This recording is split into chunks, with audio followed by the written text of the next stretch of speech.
I, 26F, stood at the altar, my hands trembling just a little. The scent of white roses filled the air. Everything was supposed to be perfect. My dress felt like a cloud, and the man waiting for me, Liam, had a smile that could calm any storm. Or so I thought. We had been together for 3 years, and this day was the culmination of all our plans, all our dreams. My family was in the front row. My mom was dabbing her eyes with a tissue, a proud, happy tear stain on her cheek. My dad sat next to her, looking stoic as always, his hands clasped in his lap. He wasn't a man of many words, but I knew he approved. I knew he was happy for me. My sister Olivia stood beside me. She was my maid of honor. Her dress was a soft shade of blue, and she looked beautiful. We had always been close, or at least that's what I had always told myself. She was the brilliant one, the one who always had a quick joke or a sharp observation. I was the quiet one, the steady one. We were supposed to be each other's rock. She adjusted the train of my dress, her fingers brushing against the silk. She leaned in close, her breath warm against my ear as if she were about to share a secret word of encouragement. The officiant smiled warmly. He had just finished his speech about love and partnership. The whole church was silent, waiting. He looked at the assembled guests. "If anyone here has any reason why these two should not be joined in holy matrimony, speak now or forever hold your peace," he said, his voice echoing slightly in the large space. It was a traditional line, a formality. No one ever says anything. A few people coughed softly. I smiled at Liam, my heart feeling so full it might just burst. Then Olivia leaned in again, her lips almost touching my ear. Her voice was a low, venomous whisper, meant only for me. "The groom is sleeping with me," she breathed. The words didn't register at first. They were just sounds, disconnected from meaning. My brain refused to process them. I must have misheard. The music, the nerves, the excitement. It had to be a mistake. I kept the smile pasted on my face, but it felt brittle, like glass about to shatter. I turned my head slightly to look at her. She was looking straight ahead, a serene, almost pious expression on her face. But her eyes, when they flickered toward me for a split second, held a triumphant, cruel glint. It was real. She had said it. My sister, my maid of honor, at my wedding, at the altar. The groom, my Liam, was sleeping with her. The floor seemed to tilt beneath my feet. The beautiful white roses suddenly smelled cloying, like funeral flowers. The happy faces in the crowd blurred into a meaningless watercolor painting. My gaze snapped to Liam. He was still smiling at me, his eyes full of what I had always believed was love. Was it all a lie? Was this perfect man a stranger? The officiant cleared his throat, a gentle prompt. "Chloe?" he asked softly. Everyone was looking at me. They were waiting for me to say "I do." But the words were stuck in my throat, choked by the poison Olivia had just poured into my ear. My vision started to tunnel. I could hear my own heart pounding, a frantic drumbeat of panic and betrayal. I felt a cold dread spread through my limbs, freezing me in place. I had to say something. I had to do something. But what? Scream? Cry? Accuse them both right here in front of everyone? The thought was terrifying. The humiliation, the scandal. My mom's happy tears would turn to tears of shame. The perfect day would become a family catastrophe. Olivia was counting on that. She was counting on me to freeze, to go through with it just to avoid a scene. She wanted to watch me marry the man she was sleeping with. She wanted that private, twisted victory. My eyes scanned the front row again, desperate for an anchor. My mom looked confused, her brow furrowed with concern. Then I saw my dad. He had done something strange. He had lifted his phone. He wasn't taking a wide shot of the altar. He had it angled directly at Olivia's face. He was filming her. It was a small, quiet action, but it was so out of character for him. He hated using his phone at events. He always said it was important to be present in the moment. Yet here he was, recording.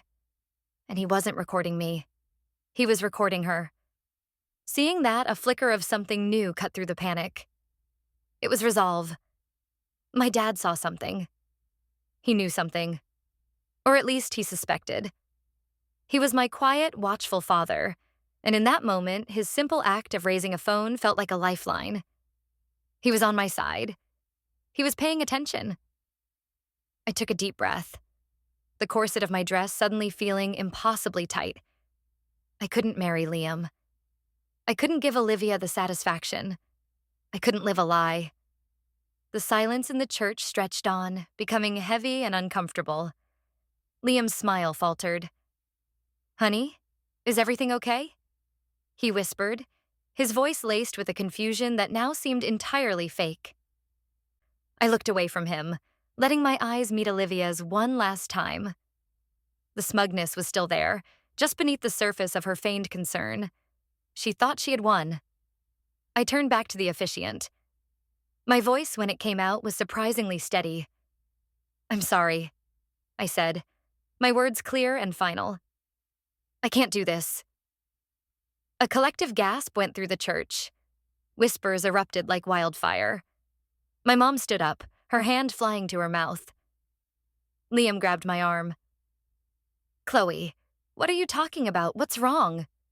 he demanded, his voice rising in panic. I pulled my arm away from his touch. It felt like being touched by a snake. "I can't marry you," I repeated, this time looking directly at him. The hurt and confusion on his face might have convinced me a minute ago, but now it looked like a performance, a well-rehearsed act. Olivia rushed to my side, playing the part of the supportive sister perfectly.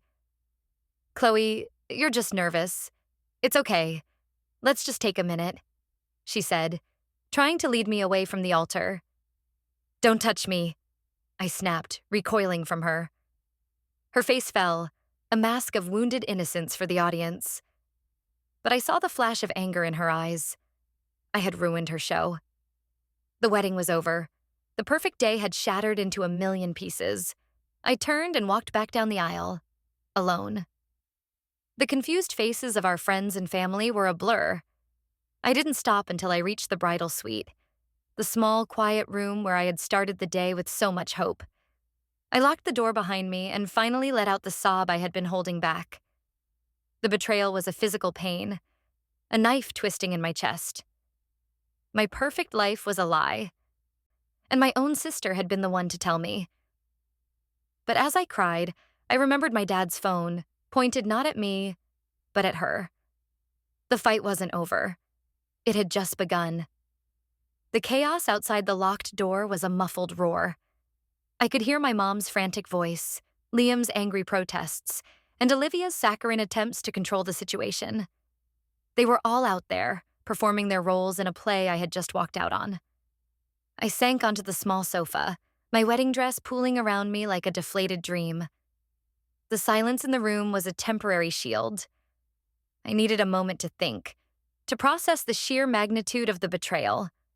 My sister and my fiancé. It was the stuff of nightmares, a plot from a trashy soap opera that had just become my reality. A sharp knock came at the door. "Chloe? Honey, it's Mom. Please let me in," she called, her voice strained with anxiety. I couldn't face her. I couldn't face her questions, her pleas to fix things, her inevitable attempts to smooth over the jagged edges of this disaster for the sake of appearances. Another voice joined hers. "Chloe, for God's sake, open the door. What is wrong with you?" It was Liam. His voice was no longer pleading. It was sharp, accusatory. The mask was slipping already. I stayed silent, pressing my hands over my ears. I just wanted them to go away. Then a different knock. Softer, more deliberate. "Chloe, it's Dad." His voice was calm, a low rumble that cut through the other frantic sounds. "Let me in, just me." I hesitated for a second, then dragged myself to the door. My hands were still shaking as I turned the lock. I opened it just enough for him to slip inside, then quickly locked it again behind him. My dad stood there, his suit still immaculate, his face a mixture of concern and a strange, quiet intensity I had rarely seen. He didn't say anything at first. He just looked at me, his eyes taking in my tear-streaked face and the ruined joy of the day. He pulled me into a hug. It wasn't a soft, comforting hug. It was firm, solid. It was a hug that said, "I am here. You are not alone." I buried my face in his shoulder and cried, the sobs shaking my whole body. He just held me, patting my back gently until the storm of tears began to subside. When I finally pulled away, sniffling, he handed me his handkerchief. "I'm so sorry, Dad," I whispered, my voice hoarse. "I've ruined everything. I've embarrassed everyone." He shook his head, his expression grim. "You did the right thing," he said simply. "You did the only thing you could do." "How did you know?" I asked, looking up at him. "Why were you filming her?" He didn't answer right away. He pulled out his phone and unlocked it. He navigated to his video gallery and tapped on a recent file. He held the phone out to me. "Watch," he said. I took the phone. The video was shaky, a close-up of Olivia's face. The officiant's voice was in the background, asking the fateful question. I saw her lean toward me, her mouth moving. I couldn't hear the words on the video, but I didn't need to. I knew what she was saying. And then I saw it. The moment she pulled back. The moment she thought no one was looking at her. A smirk. A tiny, almost imperceptible smile of pure, venomous triumph played on her lips for a fraction of a second before her face settled back into its mask of serene, sisterly duty. A fresh wave of nausea rolled over me. Seeing it was so much worse than just hearing it. It was proof. It was the confirmation that this wasn't a misunderstanding. It was a deliberate, calculated act of cruelty. "I saw it," my dad said, his voice low and cold. "I saw that look on her face, and I recorded it." "But why were you even looking for it?" I asked, handing the phone back to him. "I've had a feeling for a few months now," he admitted, his jaw tight. Little things, a shared look between her and Liam when they thought no one was watching. A text message she hid quickly when I walked into the room. They were too familiar with each other. Too comfortable. "I told your mother." But she said I was being paranoid. He sighed, a sound heavy with frustration. "She always wants to see the best in Olivia." My mom. The peacekeeper. The enabler. I knew my dad was right. Mom would have dismissed his concerns, accused him of trying to stir up trouble. She worshipped Olivia, the daughter who was so much like her. Social, charming, and desperate for approval. "I didn't have any proof," my dad continued. "Just a bad feeling. So today, when the officiant asked that question, I watched her. I had a feeling if she was going to do something, it would be then. She always loved a dramatic moment." He was right. Olivia thrived on drama, on being the center of attention. What could be more dramatic than blowing up her own sister's wedding with a secret that made her the star of the show? The knocking started again. More insistent this time. "Chloe, I'm not leaving until you talk to me," Liam shouted. My dad looked at the door, his eyes hardening. "We need to handle this," he said. "But not here, and not now. We'll go home, I'll deal with them." "What do I do?" I asked, feeling lost again. "You get out of this dress," he said, his tone practical. "I'll call my friend Frank. He lives a few blocks away. He'll come and get you from the back entrance. You go to his place. I'll handle your mother and him." He couldn't even bring himself to say Liam's name. "And her," he added, his voice dripping with disgust.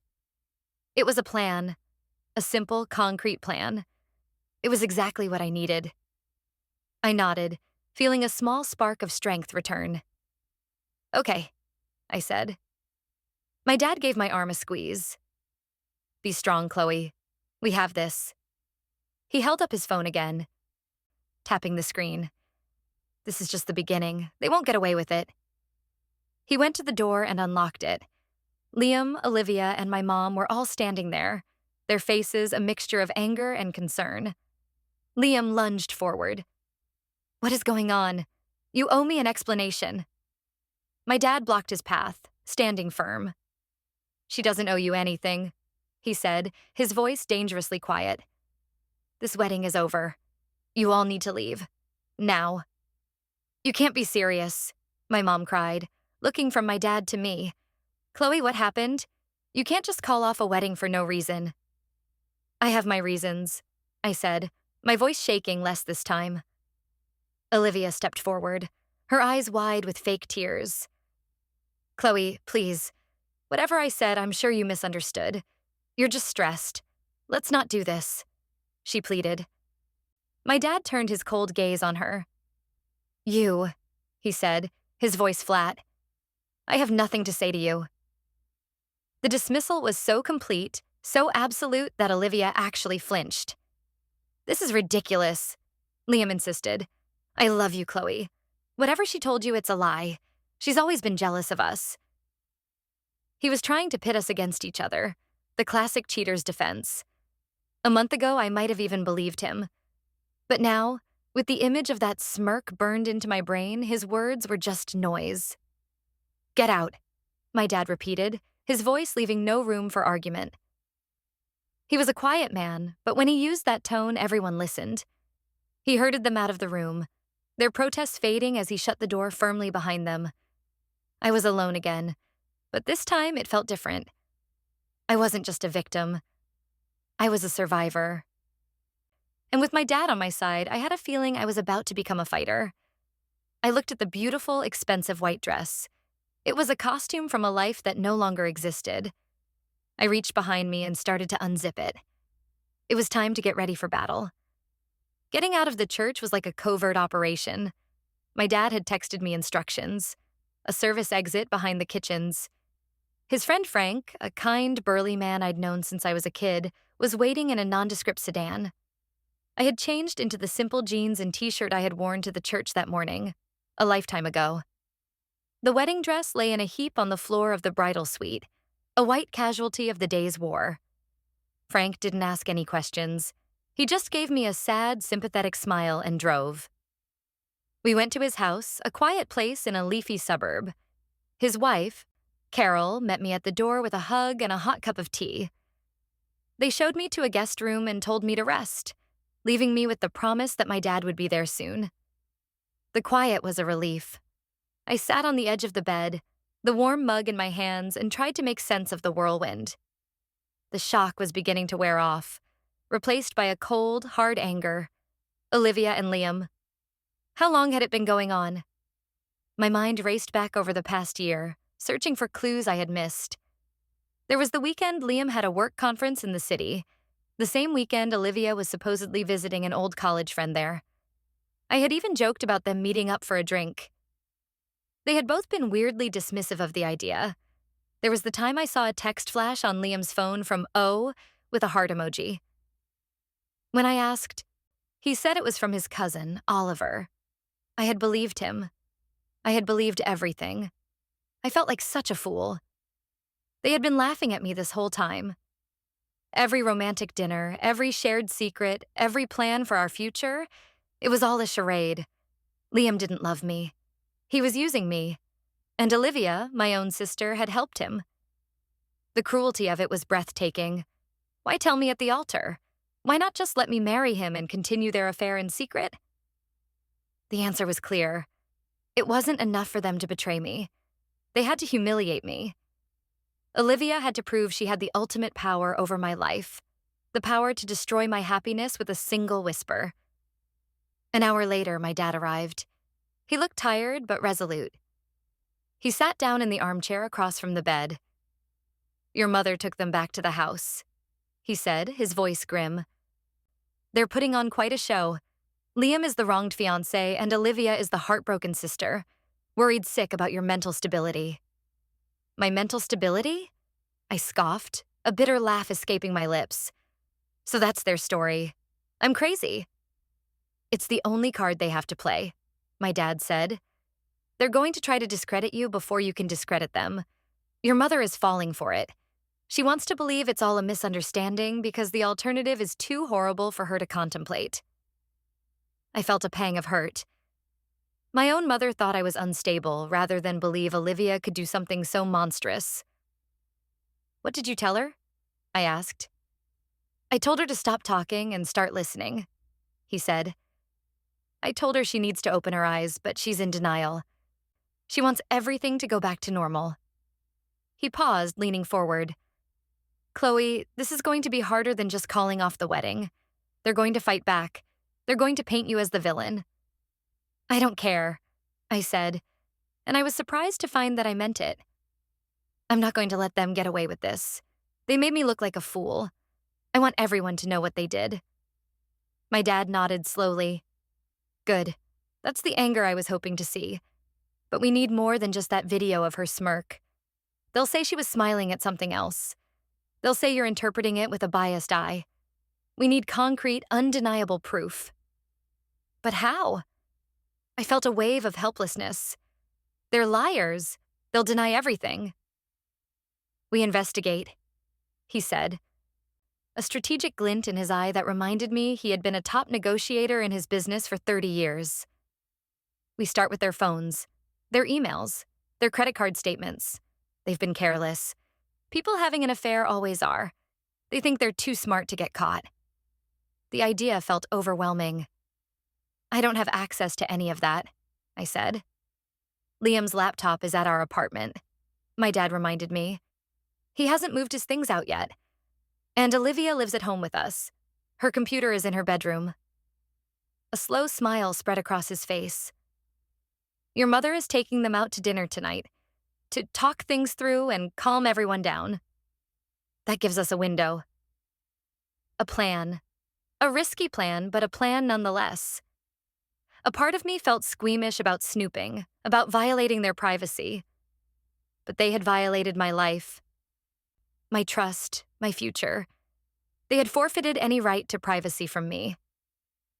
"Okay," I said, my voice firm. "Let's do it."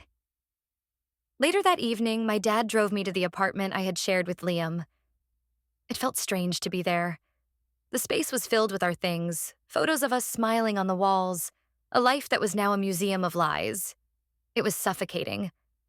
My dad seemed to sense my distress. "Stay focused, Chloe," he said gently. "We're here for one reason." We went straight to the small office where Liam kept his laptop. My heart pounded as I opened it. It was password protected, of course. "I know his password," I said quietly. "It's the date we first met." The irony was a bitter pill. I typed it in and the screen came to life. For the next hour, we dug. We were methodical. My dad, surprisingly tech-savvy, knew exactly where to look. We checked his email trash folder, his social media messages, his cloud storage. At first, there was nothing. They had been careful. But then my dad found a subfolder in his photo stream, one that wasn't synced to the shared family account. It was cryptically named Projects. He clicked on it. My breath caught in my throat. It was filled with pictures. Pictures of Liam and Olivia. On a beach I didn't recognize. In a hotel room, tangled in the sheets, smiling at the camera. At a cozy dinner, clinking wine glasses. There were dozens of them, a secret history of their relationship playing out in full color. They looked so happy, so carefree. They looked like a real couple. "Oh, Chloe," my dad murmured, placing a hand on my shoulder. I didn't cry. The tears were gone, replaced by a cold, hard fury. I just stared at the screen, at the smiling face of the man who was supposed to be my husband, and the triumphant look of the woman who was my sister. They weren't just sleeping together. They were in love. Or at least, they were performing a very convincing version of it for their own private photo album. "Save them," I said, my voice devoid of emotion. "Save all of them. To a flash drive." My dad nodded, his face grim. He plugged in a small drive and began copying the files. While he worked, I kept looking. I went into Liam's financial apps. I noticed a series of regular payments to a credit card I didn't recognize. I cross-referenced the dates with the photos, the beach trip, the fancy dinners. He was paying for their secret life with our joint savings. He was using my money to fund his affair with my sister. The betrayal just kept getting deeper, more sordid. It wasn't just about infidelity anymore. It was about theft. It was about a long, calculated deception. "We have enough," my dad said, pulling the flash drive out of the laptop. "This is more than enough to prove the affair." I shook my head. "It's not enough," I said. "This proves they're cheaters. It doesn't prove why. It doesn't explain the cruelty of what Olivia did at the altar. There's more to this. I can feel it." I thought about the whisper, the smug look. It felt like part of a bigger game, a game I didn't yet understand. My dad looked at me, a flicker of pride in his eyes. He recognized my stubbornness, a trait I had inherited from him. "All right," he said. "Then our next stop is Olivia's room." We left the apartment, the photos on the wall now seeming to mock me as we walked out. The life I thought I had was a fiction. But now, with a flash drive full of evidence in my pocket, I was ready to start writing my own ending to this story. An ending where the villains didn't get to live happily ever after. Sneaking into my own family home felt surreal. My dad used his key, and we slipped inside the quiet house. My mom's car was gone, just as he'd said. The house was empty, waiting. We went straight upstairs to Olivia's bedroom. Her room was, as always, immaculate. Everything was in its place, a stark contrast to the mess she had made of my life. Her laptop was on her desk. Like Liam's, it was password protected. But I knew this one too. She used the name of her childhood pet. She was sentimental about the strangest things. I typed it in, and we were in. My dad and I worked in silence, a grim team. We mirrored the process from Liam's laptop, searching for the hidden corners of her digital life. It quickly became clear that she was smarter than Liam, or at least more cautious. Her deleted folders were empty. Her messaging apps were clean. There were no incriminating photos. It was as if she had scrubbed her entire digital presence. "She's covering her tracks," my dad muttered, frustrated. "She knew you'd look." "She's always been like that," I said, a hollow feeling in my stomach. Always one step ahead. Always making sure she looks perfect. I felt a pang of despair. Maybe we had hit a dead end.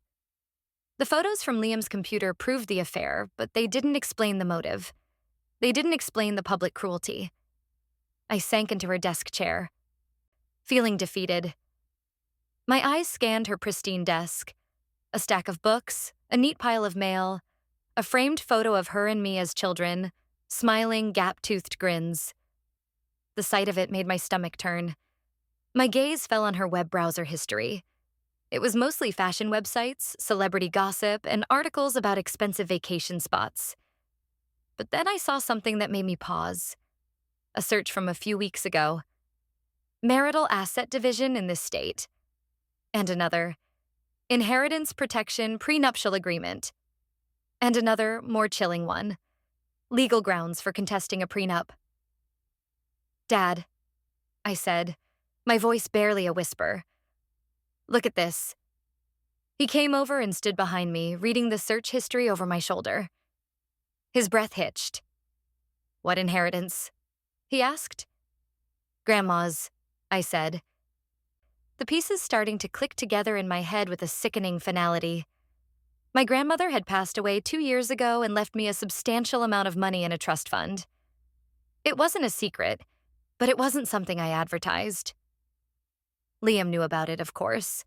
I had told him when we started getting serious, when we were talking about buying a house and building a future. I had trusted him. Olivia knew about it too.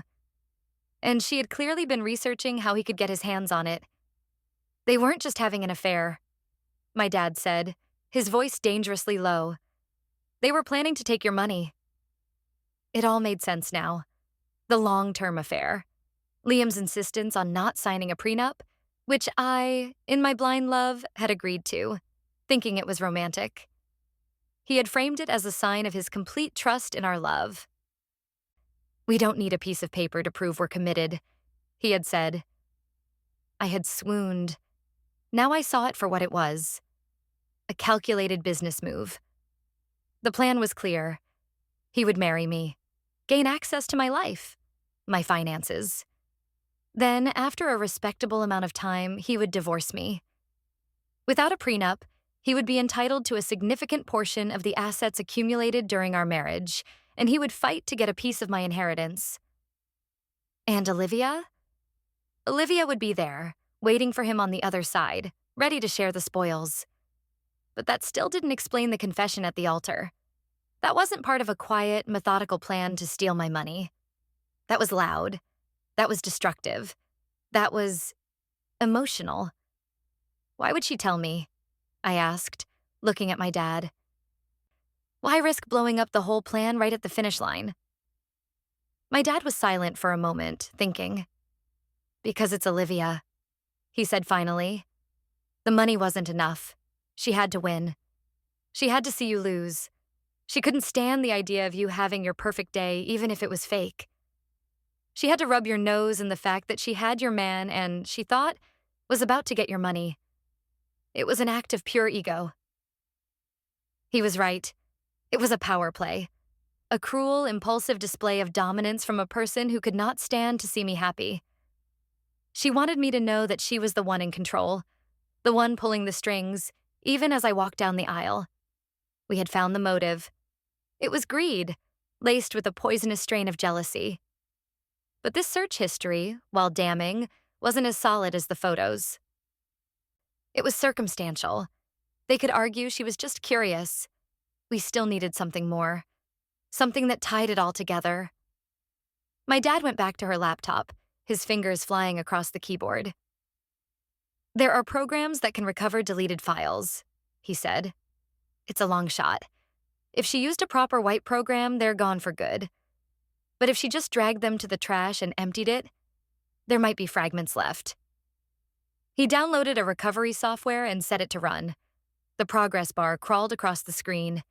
It felt like hours. We sat in the silence of Olivia's room, the only sound the soft whir of the computer's fan. I felt numb. I was a detective in the ruins of my own life. Finally, the scan finished. A list of fragmented and partially recovered files appeared. Most were junk, corrupted data. But then my dad pointed to one. It was a document file. The name was Plan B. My heart started to pound again. My dad worked carefully, trying to restore the corrupted file. After a few tense minutes, a document flickered onto the screen. It was a draft of an email. From Olivia to Liam. It was only partially recovered, with chunks of text missing, but what was there was enough. "If Chloe gets suspicious before the wedding, cause a scene, make her look unstable, deny everything. Family will back us. Mom will handle Dad. After the divorce, our future. The money will be ours." It was all there. A contingency plan. A script for how to handle me if I started to catch on. They had planned to gaslight me, to turn my own family against me, to paint me as crazy. The confession at the altar wasn't just an impulsive act of cruelty, it was the trigger for their Plan B. Olivia hadn't just been trying to hurt me. She had been trying to provoke me into calling off the wedding so they could enact their backup strategy. She was trying to control the narrative from the very beginning. "We've got them," my dad said, his voice a low growl. He saved a copy of the recovered email to the flash drive alongside the photos. "We have everything we need." I looked around Olivia's perfect room, at the smiling photo of us as children. The little girl in that picture was gone.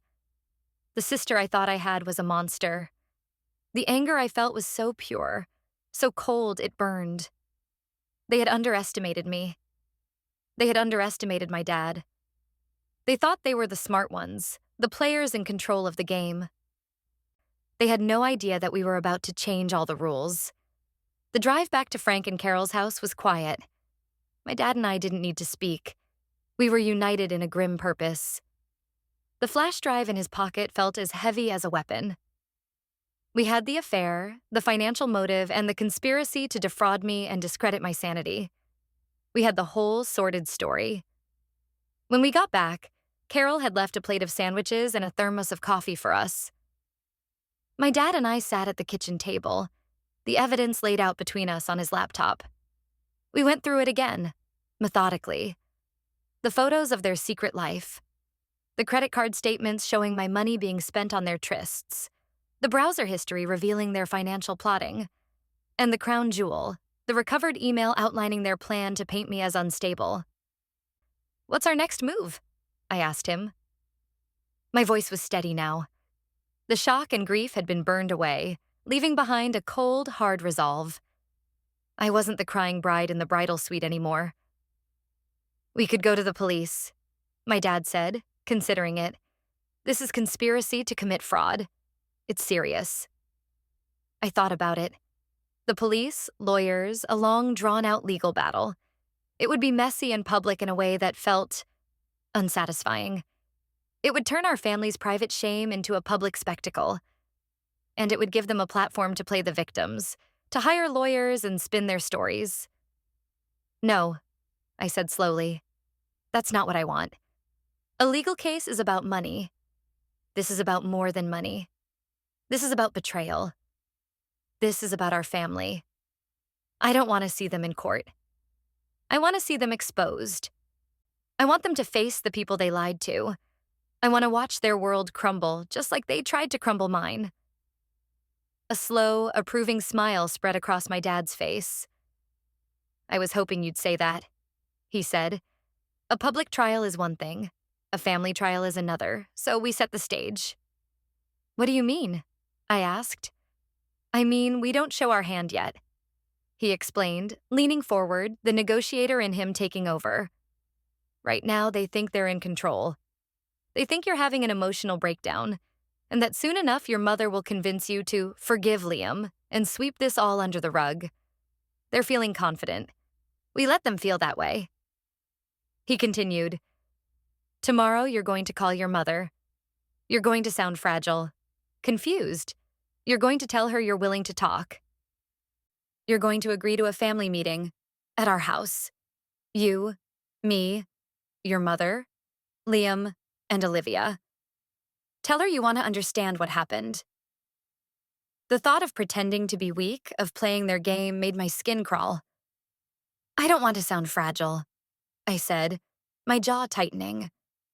"It's strategy, Chloe." My dad said calmly.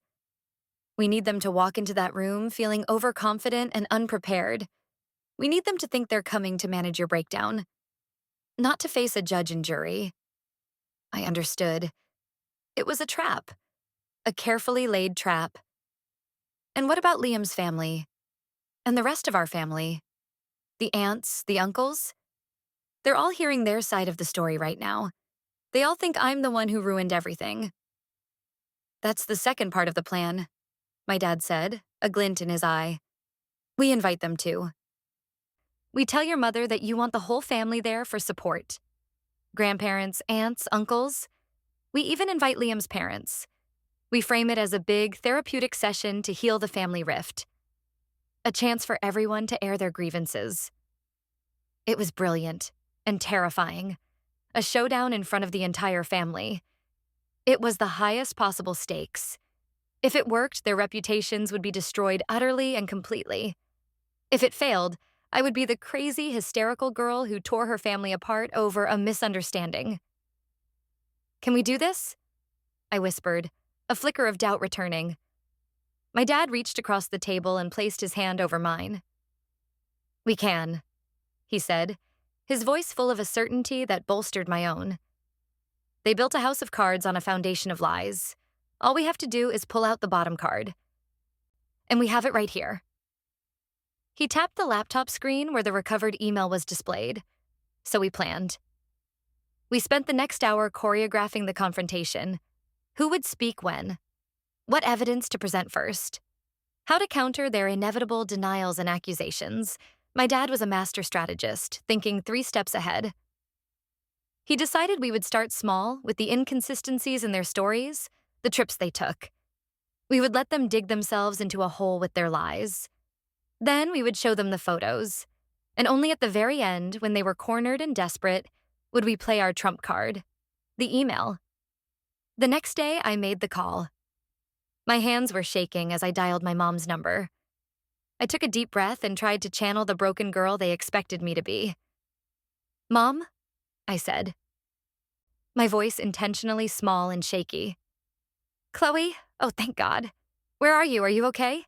I've been so worried." Her voice was a torrent of panicked relief. "I'm okay," I lied. I'm just confused. I need some time." "Of course, honey, of course. We were all so shocked," she said, her voice dropping to a conspiratorial whisper. "Liam is a wreck. He has no idea what happened. And Olivia is just beside herself with worry for you." The casual way she defended them sent a spike of anger through me, but I pushed it down. "Stick to the plan." "I know," I said meekly. Maybe I did overreact. I was so nervous, I don't know." "It's okay, sweetie. It's the wedding jitters. We can fix this," she said, her relief palpable. She was already rewriting the story into something manageable, something that could be fixed with an apology and a hug. I think we need to talk," I said. "All of us. Me, you, Dad, and Liam and Olivia. I need to understand." "Yes, of course. That's a wonderful idea," she exclaimed. "I'll set it up. We'll all come together and sort this out." "And Mom?" I added, delivering the final piece of the trap. "Can we ask Grandma and Grandpa to be there? And my aunts? I feel like I need the whole family's support right now. Maybe Liam's parents should come too, so we can apologize for the scene." There was a pause on the other end of the line. "The whole family?" she asked, surprised. But then she seemed to decide it was a good thing. A public reconciliation would be even better than a private one. "Yes, Chloe. That's a very mature idea. A family healing session. I'll arrange it for Sunday afternoon. At the house." "Okay, Mom," I said. "I'll see you then." I hung up the phone and looked at my dad. He gave me a slow, proud nod. "The trap is set," he said. The next 2 days were the longest of my life. I stayed hidden away at Frank and Carol's house, feeling like a fugitive. My dad and I went over the plan again and again. He had connected a small projector to his laptop. We were going to display the evidence on the large wall in the living room. There would be no hiding from it. My anxiety was a constant hum beneath the surface. What if they had a story we hadn't anticipated? What if my mom and the rest of the family chose to believe them over me? Over the evidence? Olivia was a master manipulator. She had been fooling our entire family for her whole life. On Sunday afternoon, my dad and I drove to my parents' house. As we pulled up, I saw the street lined with cars. They were all there. My entire family. Liam's parents. They had all come to witness my breakdown and the subsequent reconciliation. We walked in, and the house fell silent. Everyone was gathered in the living room, their faces a mixture of pity and curiosity. My mom rushed over and hugged me. "Oh, Chloe, I'm so glad you came," she whispered. Liam and Olivia were sitting together on the sofa, a perfect picture of concerned loved ones. Liam looked at me with sad, puppy dog eyes. Olivia gave me a small, trembling smile. The performance was sickeningly good. I took a deep breath and looked at my dad. He gave me a subtle nod. It was time. The show was about to begin, but this time I was the one directing it. My dad and I sat on the love seat opposite the sofa where Liam and Olivia were perched. My mom fluttered around, offering drinks, her nervous energy filling the room. My grandparents, my aunts, my uncles, and Liam's parents were all arranged in a semicircle, an audience for the drama. The air was thick with unspoken questions and misplaced sympathy. "Thank you all for coming," my mom began, wringing her hands. "I know this has been a difficult couple of days for everyone, but I'm so glad we can all be here together, as a family, to talk this through and heal. Chloe, honey, why don't you start? Tell us what was going through your mind. All eyes turned to me. They expected tears. They expected a confused, rambling apology. I looked at Olivia, who was watching me with an expression of deep, phony concern. I looked at Liam, who was trying to project pure, wounded love. I took a breath. I'm not here to apologize, I said, my voice clear and steady. A murmur went through the room. My mom's smile faltered. I called off the wedding because of something Olivia said to me at the altar. I continued, looking directly at my sister. She leaned over and whispered in my ear. Olivia immediately jumped in, her voice trembling with manufactured hurt. Chloe, no. I told you must have misunderstood me. I would never, ever do anything to hurt you on your wedding day. I was just telling you how beautiful you looked. Is that what you were doing? I asked, my voice dangerously calm. Telling me I was beautiful? Yes, of course, she insisted, looking around the room for support. She was so nervous she must have gotten confused. We've all been so worried about her. Liam placed a comforting hand on her arm. We have, he said, his voice dripping with sincerity as he looked at me. Chloe, honey, we love you. We just want to help you through whatever this is. My dad stood up. Actually, he said, his voice cutting through their performance. I think we can clear up this little misunderstanding right now. He walked over to the television and connected his laptop. I happened to be recording at that exact moment. Olivia's face went pale. Liam's confident expression tightened. My dad clicked a button, and the video from the church filled the screen. The room was silent as they watched the close-up of Olivia's face. They saw her lean in to whisper to me. And then they all saw it. The tiny, fleeting smirk of triumph. A gasp went through the room. My grandmother, my mom's mother, stared at Olivia, her mouth agape. Liam's mother looked from the screen to Olivia, a flicker of suspicion in her eyes. What was that? My Uncle Mark asked, pointing at the screen.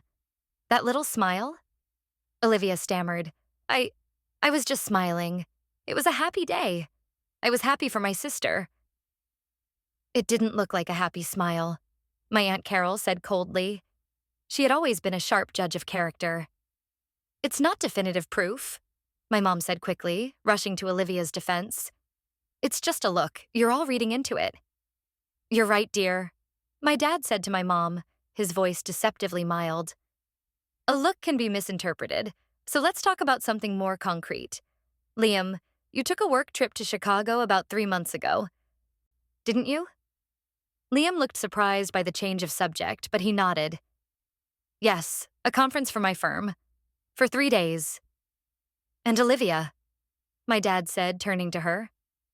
You also went to Chicago that same weekend, isn't that right? To visit your old friend, Sarah? Olivia nodded, her eyes darting nervously between my dad and Liam. Yes, that's right. That's funny, my dad said, clicking to the next file on his laptop. A photo appeared on the screen. It was one of the pictures from Liam's projects folder. It showed Liam and Olivia sitting at an outdoor cafe with the distinctive Chicago skyline in the background. They were holding hands across the table. The room erupted in whispers. My mom stared at the screen, her face white with shock. Liam and Olivia froze, their faces a mask of horror. I didn't know your work conference was so romantic, Liam, my dad said, his voice dripping with sarcasm. And Olivia? I must have forgotten. Is Sarah's last name Liam? That's not what it looks like, Liam sputtered. We ran into each other. We had lunch, that's all. That's all? My dad asked. He clicked again. Another photo. This one was of them kissing, standing by the Chicago River. Click. Another one, a selfie they had taken, cuddled together in what was clearly a hotel room. Click, click, click. A slideshow of their secret affair played out on the screen for the entire family to see. The beach trip, the fancy dinners, the stolen moments. Olivia burst into tears, real tears this time. Tears of humiliation. "Stop it, please, just stop it," she wailed. Liam jumped to his feet. "This is an invasion of my privacy," he shouted, pointing at my dad. "You had no right. You had no right to do this to my daughter," my dad shot back, his voice like thunder. The room fell silent again. Liam's parents were staring at him, their faces etched with shame and disgust. "Liam, is this true?" his father asked, his voice shaking with rage. Liam's bravado crumbled. He sank back onto the sofa, unable to meet his father's eyes. It's complicated," he mumbled. "It doesn't look complicated at all," my grandfather said, his voice stern and unforgiving. "It looks like you betrayed this family." My mom was now openly crying, looking back and forth between me and Olivia as if she couldn't comprehend what she was seeing. The daughter she had always defended, the golden child, was a liar and a cheat. I finally spoke, my voice quiet but carrying across the silent room. "It wasn't just an affair," I said. Everyone turned to me. It was more than that. It was a plan. I looked at Olivia, whose face was buried in her hands. "You were researching my inheritance, weren't you, Olivia? Looking up marital asset laws? Figuring out how Liam could get his hands on my grandmother's money after he married me and then divorced me?" Olivia's head snapped up, her eyes wide with panic. "No, that's not true. I was curious about legal stuff for a class." "A class on how to defraud your own sister?" I asked coldly. My dad brought the final piece of evidence onto the screen. It was the text from the recovered email. Plan B. He read the fragmented sentences aloud. "If Chloe gets suspicious, cause a scene. Make her look unstable, deny everything. Family will back us. After the divorce, the money will be ours." The room was utterly still. The last vestiges of their credibility, of my mother's denial of any possible excuse, evaporated. It was all there, in black and white. A cold, calculated conspiracy. They hadn't just betrayed me. They had plotted against me. They had planned to destroy my reputation and steal my future. Liam's father stood up, his face purple with rage. He pointed a trembling finger at his son. "You are no longer welcome in my house," he said, his voice trembling. "You have disgraced our name. We are done." He and his wife turned and walked out of the house without a backward glance. All eyes were on Olivia now. She sat there, exposed and broken, the weight of the family's judgment crushing her. My mom, who had been her staunchest defender her entire life, just stared at her, her expression a mixture of horror and heartbreak. She finally saw her daughter for who she truly was. "How could you?" my mom whispered, the words barely audible. "How could you do this to your own sister?" Olivia didn't have an answer. She just sat there and sobbed, her perfect world shattered into a million irreparable pieces. I looked at her, at the ruins of the person I thought was my sister. I didn't feel triumph. I didn't feel joy. I just felt a profound, empty sadness. And then a sense of release. The truth was out. The lies were dead. I stood up. "I think I've said everything I need to say," I said to the room at large. I looked at my dad, who gave me a look of immense pride. I had faced them. I had won. I turned and walked out of the room, leaving them to the wreckage they had created. I didn't need to see any more. The days following the confrontation were a blur of quiet fallout. The family, once a unit, was fractured. The news of Olivia and Liam's deception spread like a virus through our extended circle of relatives and friends. There was no containing it. The story was too shocking, the evidence too absolute. Liam's life imploded spectacularly. His parents followed through on their threat and cut him off completely, both personally and financially. The story reached his boss, who was a distant cousin of my dad's, and Liam was fired for moral turpitude, a clause in his contract we never knew existed. He had built his life on charm and connections, and overnight he had neither. He tried calling me once, a week after the meeting. I saw his name on the screen and blocked the number without a second thought. Olivia's downfall was quieter, but in many ways more profound. My mom, her denial finally shattered, was forced to confront the daughter she had enabled for so long. They had a long, tearful conversation, which my dad later relayed to me. My mom told Olivia that she had broken her heart and betrayed the family's trust in the most fundamental way. She gave her an ultimatum: get therapy, get a real job, and move out. For the first time in her life, Olivia's charm and tears didn't work. The safety net was gone. A few weeks later, my dad helped her pack her things into a small moving truck. She was moving to a tiny apartment across town, paid for with the last of her savings. I watched from my old bedroom window as she loaded boxes, her face puffy and grim. She looked up and saw me once. There was no anger in her eyes, no defiance, just a hollow, empty shame. I didn't feel pity. I just felt nothing. She was a stranger to me now. My relationship with my mom began a slow process of rebuilding. She called me the day after the confrontation, her voice thick with regret. "I'm so sorry, Chloe," she sobbed. "I was blind. I wanted to believe the best of her, and I refused to see the truth. I let you down." "Yes, you did," I said, my voice gentle but firm. I wasn't going to let her off the hook easily. "You chose to believe I was unstable instead of believing that Olivia could be cruel. That hurt, Mom." "I know," she whispered, "and I will spend the rest of my life trying to make it up to you." It was a start. Our conversations were stilted at first, but slowly a new, more honest dynamic began to form between us. She stopped trying to be a peacekeeper and started trying to be a parent. My bond with my dad, however, had been forged into something unbreakable. We were a team.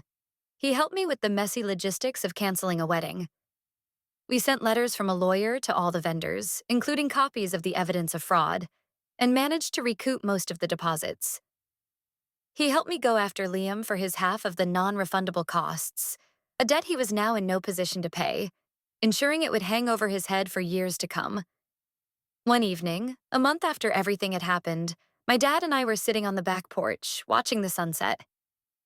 "I never thanked you properly," I said to him. He looked at me, a small smile on his face. "For what?" "For believing me," I said. "For seeing what I couldn't see. For raising your phone in that church. You saved me, Dad." He shook his head. "You saved yourself, Chloe," he said. "I just gave you the tools. You were the one who had the strength to use them. I've never been prouder of you." I felt a warmth spread through my chest, a feeling of peace I hadn't felt in a very long time. The betrayal had left a deep wound, but it hadn't broken me. In a strange way, it had made me stronger. It had shown me who my real family was, who my real allies were. It had shown me my own strength. A few months later, I was having coffee with my friend Maya. She had been a quiet but constant source of support through the whole ordeal.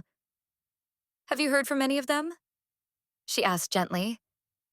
"Liam tried to send a friend request from a new profile." "I blocked it," I said with a small shrug. "And Olivia sends my mom these long, rambling emails about her journey of self-discovery and therapy. I told Mom I don't want to read them." "Good for you," Maya said, squeezing my hand. "You're setting boundaries." "I learned I had to," I said. I had spent so much of my life being the quiet one, the one who didn't want to make waves. I had learned the hard way that sometimes you have to be the storm. Life began to settle into a new normal.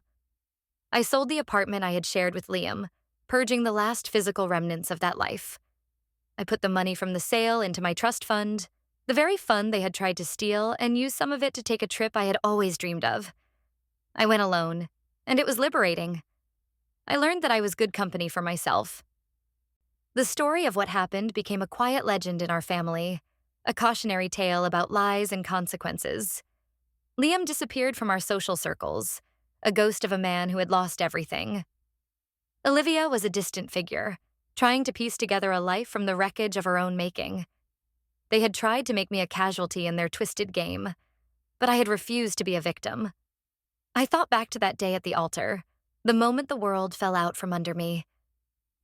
Olivia had whispered those words, thinking she was delivering the final, killing blow. She thought she was ending my story. She had no idea she was just starting it. She wanted to be the main character, the one with all the power. Now she was just a lesson I had learned, a footnote in a book I was still writing. And I knew, with a certainty that settled deep in my bones, that the best chapters were yet to come. They had wanted to make me small, to break me down into nothing. They failed. They only taught me how to stand up taller. And they were the ones left in the dust, learning what it truly felt like to have nothing at all.